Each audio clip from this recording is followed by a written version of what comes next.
Uh, that was the rise of Islamic civilization and English civilization.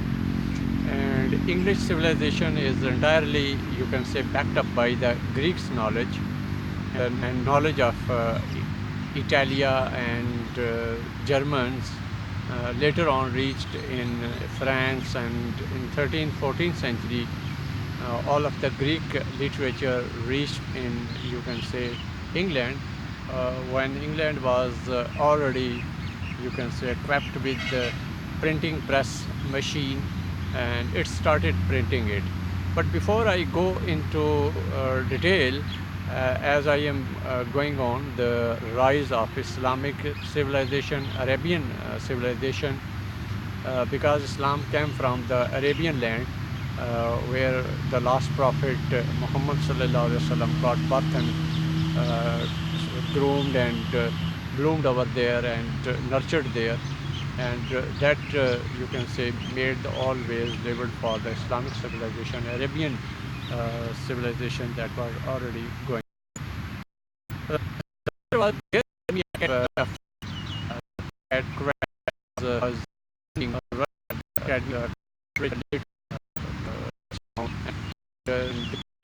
some philosophical figures, mean Aristotle and Socrates, and one of the more, you can say, literature like figure.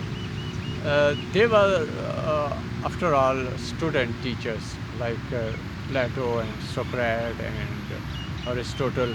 These were like teachers and students, and they used to sit in a uh, in a academic like, or in a cross point where you can say generally youth was visiting them, and they used to discuss the affairs of the world, affairs of the universe, how the universe came into existence, and how our existence came into being, and what is the object of the universe, what is the object of the life, and what is the object of the human being. Such kind of philosophical questions were being raised by the Aristotle, Socrates, and Plato, and these were, as I already mentioned, were teacher students. In the same way as, you can say, Imam Hanbal, Imam Shafi, Imam Malik, and Imam, these were the teacher students, and Imam Abu Hanifa came later, and he revisited the all Islamic, you can say, jurisprudence. And it is said that Imam Abu Hanifa, what the fiqh or the Islamic jurisprudence gave, that was based on the last 7 years of the Holy Prophet.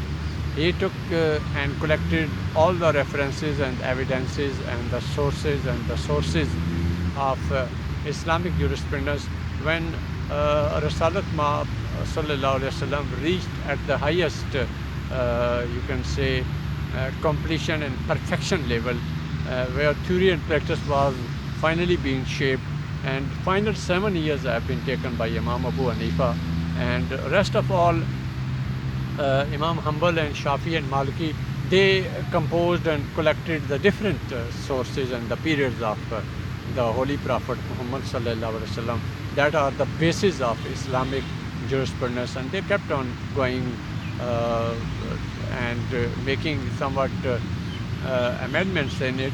But later on, Muslim did not work on the Islamic speculation, Islamic philosophical disposition. I think Imam Ghazali, Ibn Rushd, and Ibn Arabi were the last one in the 7th century, the true philosophical guiders and philosophical disposition-driven kind of people who gave the philosophies and Islamic jurisprudence, and the concept of pantheism, Wadat al-Wujud, and like that, as Ibn Arabi gave it in the 7th century. And then onward, you can say, it was revisited after 1000 years in the land of subcontinent, when Sheikh Ahmad Sarandi revisited it, that the God is not present in every you can say, uh, every, you can say, article or entity, rather the existence of and the presence of everything shows and symbolizes that God is there. So existence is there. So this was the long lasting, you can say, impression of the Islamic jurisprudence. As I was talking, how the Greek philosophy and Greek literature reached in England, and then Christianity and, you can say, Greek literature helped out the English civilization to rise in the world. As you know that, you know very well, the Prophet Christ, Isa alayhi salam, never, you can say, was not at the, you can say, climax when he was picked up or elevated into heavens, he lifted into heavens or departed from the land into the heavens. And he was just at the age of 25 years. And at the age of 25 years, uh, he was lifted. That's why he could not give a perfect system to the Christian world. That's why they have many of the loopholes in the political uh, system and the political and governmental and governing, how to govern the world and how to run the affairs of the state and how to get the help of the political process in any piece of the land. That's why Christianity and the Christians have no political setup. That's why they got something from the Greek sources, they got something from the Islamic sources, and later on they developed a concept of democracy. That concept of democracy is not the true concept of democracy given by the Islamic caliphates, as the four caliphates of Islam preached and practiced in the earlier phase of the Islam after the departure of Holy Prophet, because there was character. Those characters were nurtured and nourished by and built up by the Holy Prophet. And Holy Prophet, you can say, was the all sources of the Islamic state, as something was already done in the land of Medina, and the basis of and the principles of a welfare state was based in Medina in the last 10 years of, you can say, Holy Prophet.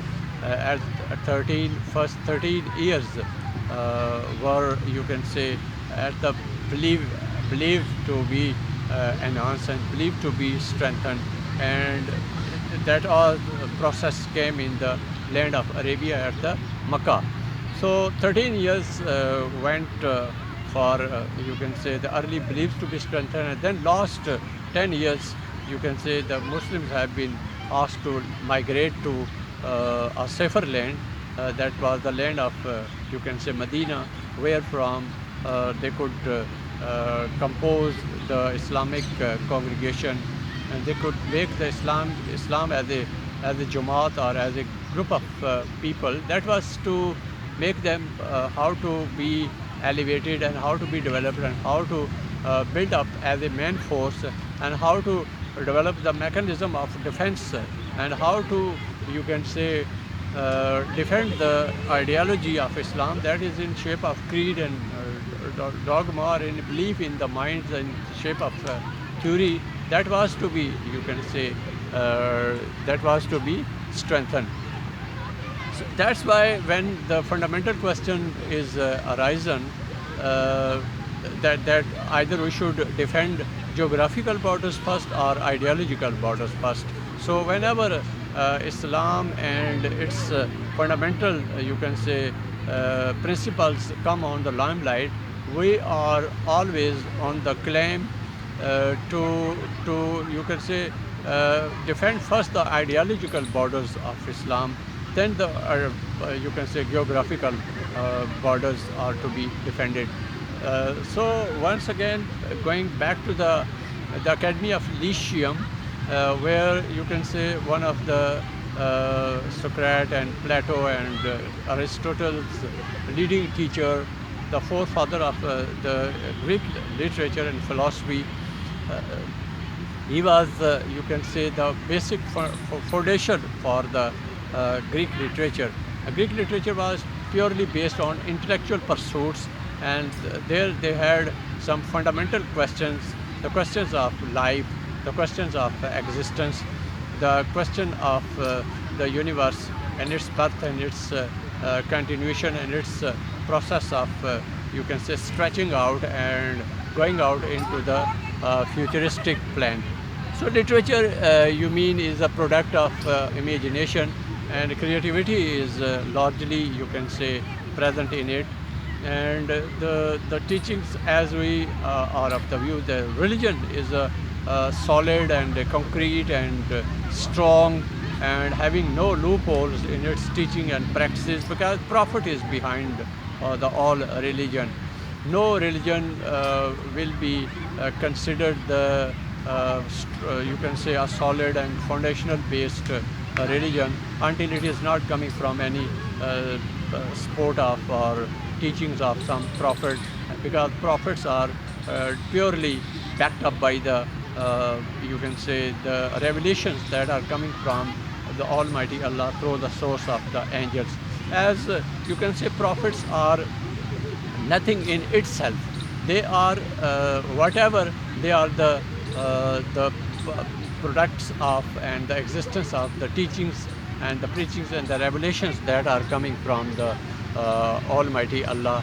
The mediatory source is the angels. Angels are, you can say, getting the message of Almighty Allah, and all the verses and whatever it is transformed into the you can say the prophets. The angels are the basic sources. So I was talking about first three scholars, the Socrates and Plato and Aristotle. These were the teachers and students, like as I mentioned, that Imam Hanbal, Shafi, Maliki, these were also teacher students, and they were questionnaire kind of, you can say, dialogue or debate were to be made, and then finally, if they get consolidated and made a consensus on any given chaos or given agreed upon, later on they were to transform into a legal justification, or legal law was to be made. But the teachings of three of the Fuqaha Karam, the jurisprudence providers, were the local ones. The way the religions in the, you can say, in the history of the human race, as the religion and the prophets have been coming to the particular area and the particular population and particular community, and particular mindsets were already at the deviation to the truths of the life, then the prophets needed to be sent to them, and needed to be overhauled and needed to be revisited, so that wherever the monotheism or the basic beliefs in the Almighty Allah is getting at the shattered point, or they are at the broken stage, the beliefs are to be revisited, and the prophets were to be brought forward so that they could overhaul the teachings and they could continue the teachings that are coming from the Almighty Allah. The source and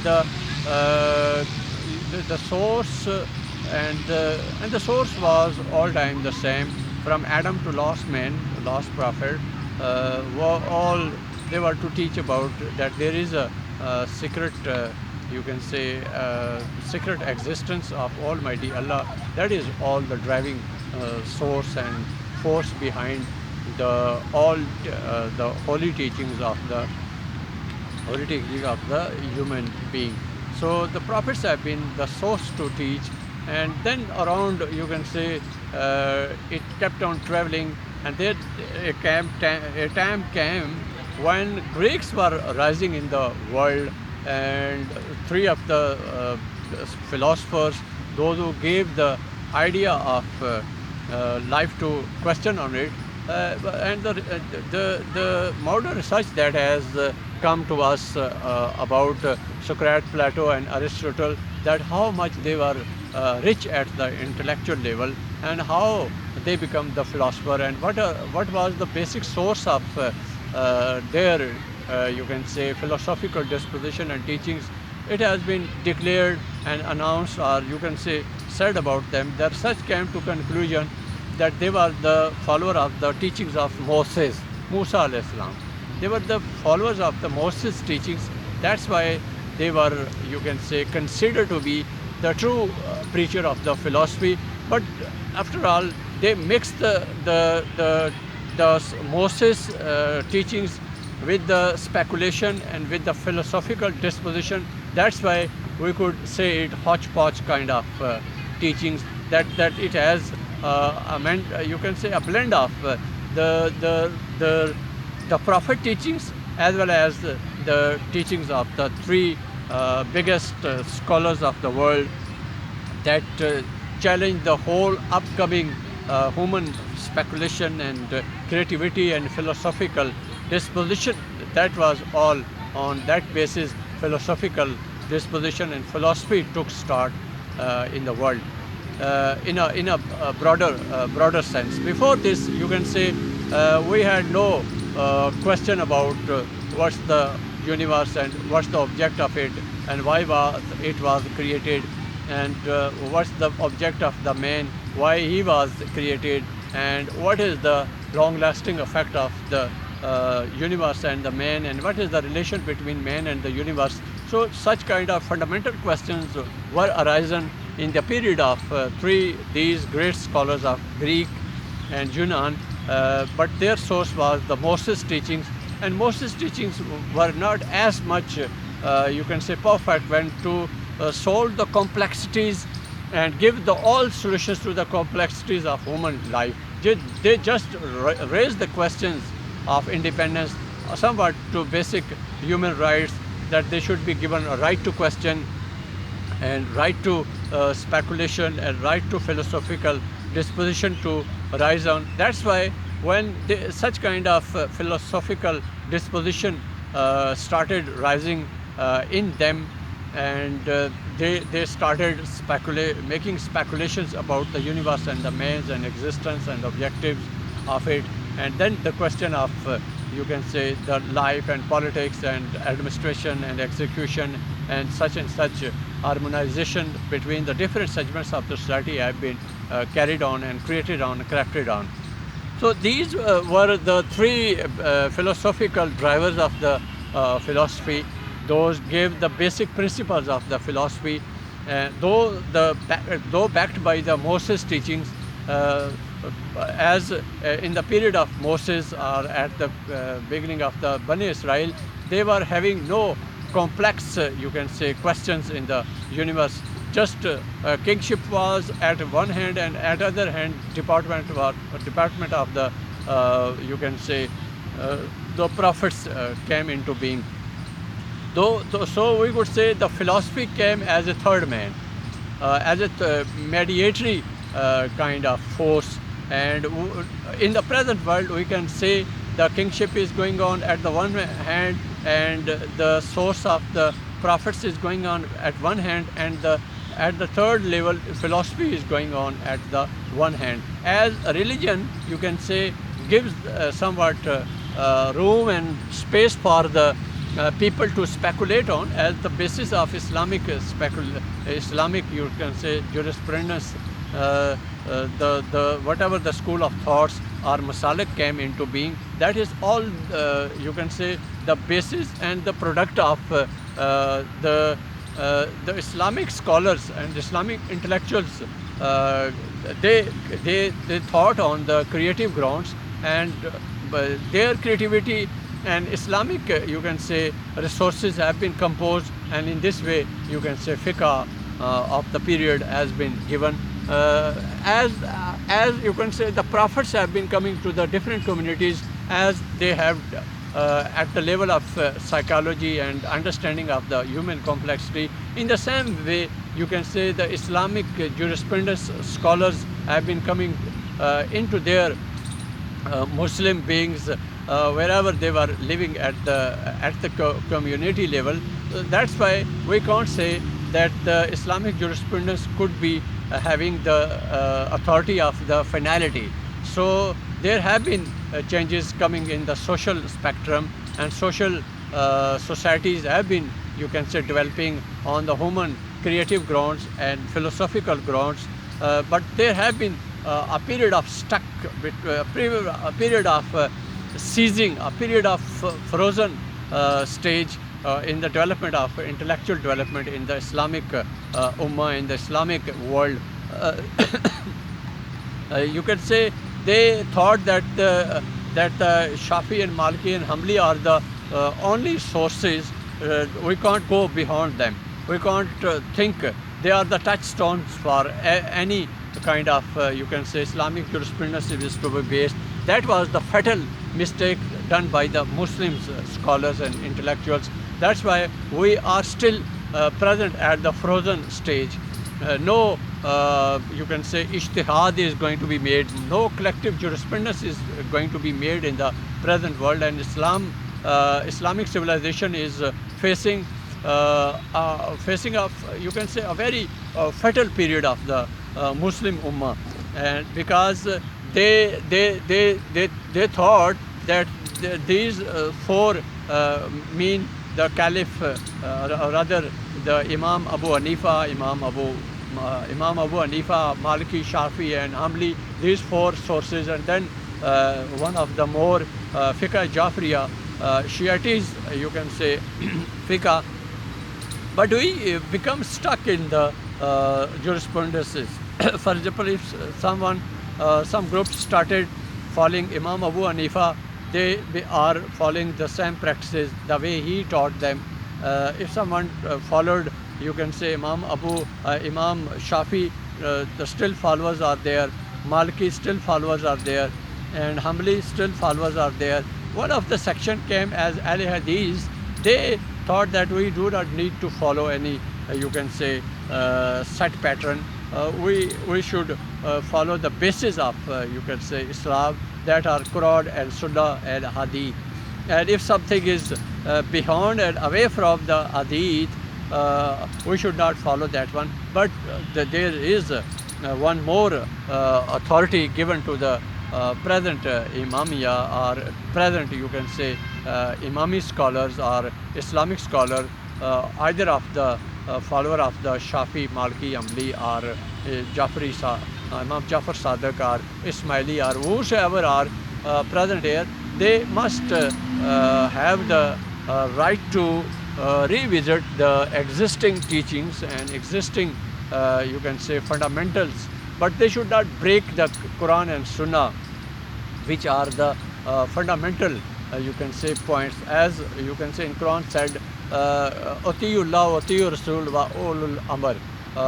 Follow your the very existence, follow your God, follow the Prophet, and follow your who is the Islamic scholar as Imam among you. So either we are to follow God, or we are to follow the present Imam. But we are to check the both sources, what the Prophet Muhammad sallallahu alaihi wasallam decreed to us and dictated to us. For example, in whatever the period of, you can say, whatever the period of Islam in the coming future will be, that will be touched and, you can say, checked on the basis of what are the the teachings of the Prophet. For example, we will not solely follow the Imam or the Ali Amr of the today. We are not to follow what is being instructed wholly in the Quran. We will follow what the Prophet said in its teachings and its saying. So the source of Quran and the source of the Imam of the present time, that that all will be checked and estimated on the teachings of what the Prophet has said to us. So the Prophet is the mediating, you can say, source for the Islamic and the Muslim Ummah.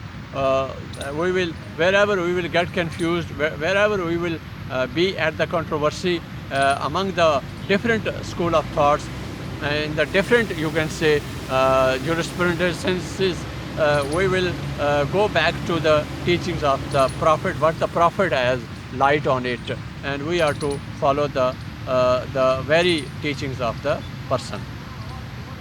So, as I was of the view that the teachings of, you can say, the Plato, Socrates, and Aristotle were the basis of the literature. And when they started producing literature in which they had somewhat rebellious and mutinous kind of ideas and thoughts that started, you can say, in inflammation and inflaming the public, those youth and those people who, you can say, in practice visit them and listen them, they come to know that such kind of awareness is the massive one and tremendous, you can say, fact is leaving an impression upon the minds, and we were being, you can say, guided by the false sources, and we were following the falsehood. Hood mean philosophy.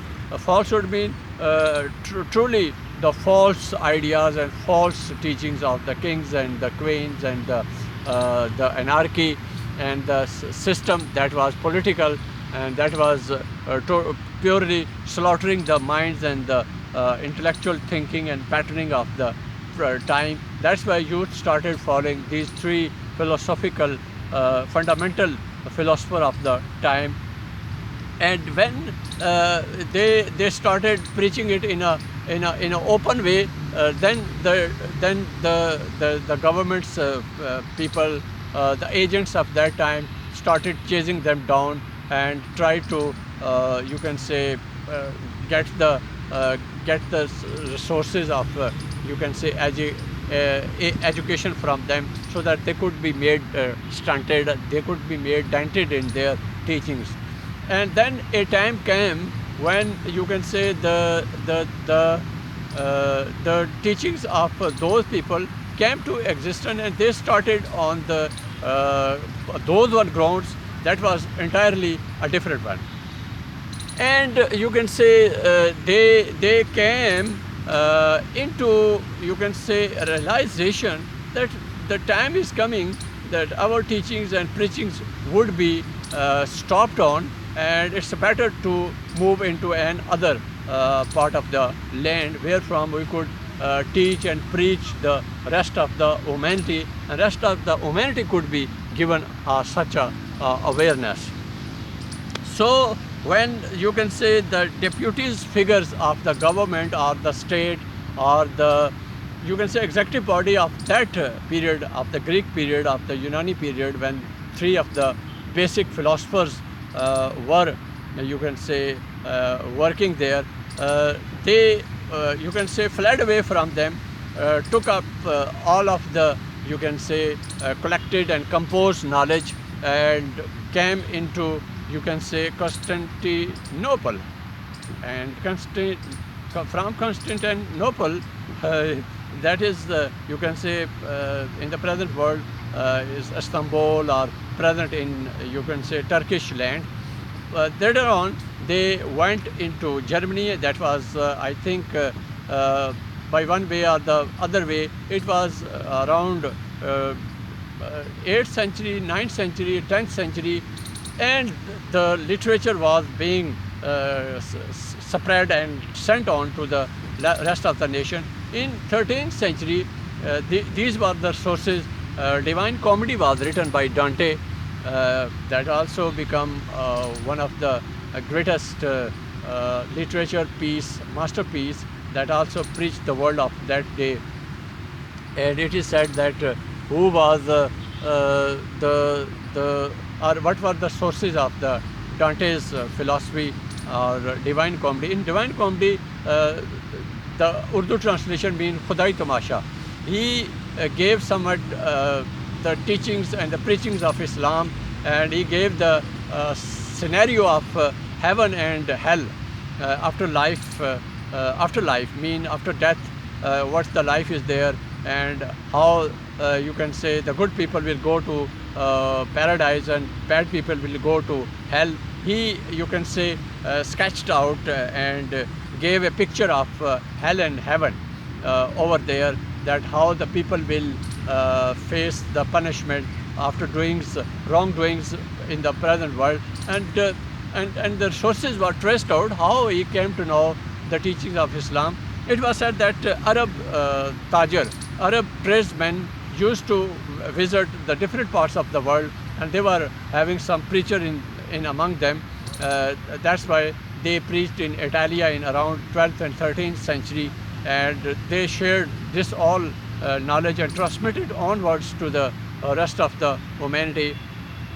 So when the Greek knowledge reached in Italy and Germany, it has been composed and it has been collected on such grounds that it becomes a source to, you can say, preaching on. Later on, they fled away, because the deputing parties were continuously chasing them down, because their knowledge, Greek knowledge, the knowledge of the philosophical dispositions was inflaming or firing up the people.